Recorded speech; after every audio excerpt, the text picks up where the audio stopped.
بیر و ڕاتایبەتیەکەت پێناسە چی تایبەت بۆ شەراب و خواردنە کحولیەکانت هەیە یان بۆچی ئیسلامیەکان بە هەمووی گشتی دەڵێ حرامە؟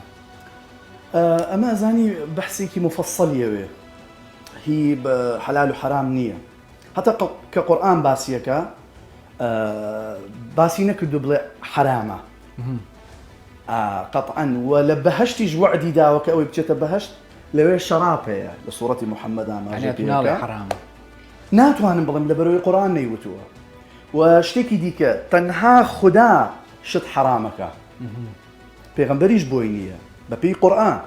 يا أيها النبي لما تحرم ما أحل الله لك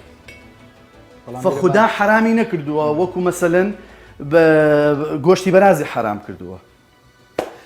باسی حرام و حەڵاڵ بەڵێ ئێستا باسی ئەو کرانەوەی کە هەیە لە سعودیا بە تایبەت لە سەردەمی محەممەد بن سەلمان پێچوون ئەو کرانەوە سعودیە ئێستا ئەمەی محەممەد بن سەلمانەی کە شتێکی زۆر عەزیمە ئەم ڕۆشنگەری دەکا و ڕۆشنگەری ئەبێ لە سعودیە بێ لە بەرەوەی لە سعودیە ئێمە قوتابخانەی سەحوەی ئیسلامی هاتۆتە ئێرە زانی ڕابوونی ئیسلامی گروپ و حیزبی ئیسلامی لێەوە هاتۆتە کوردستان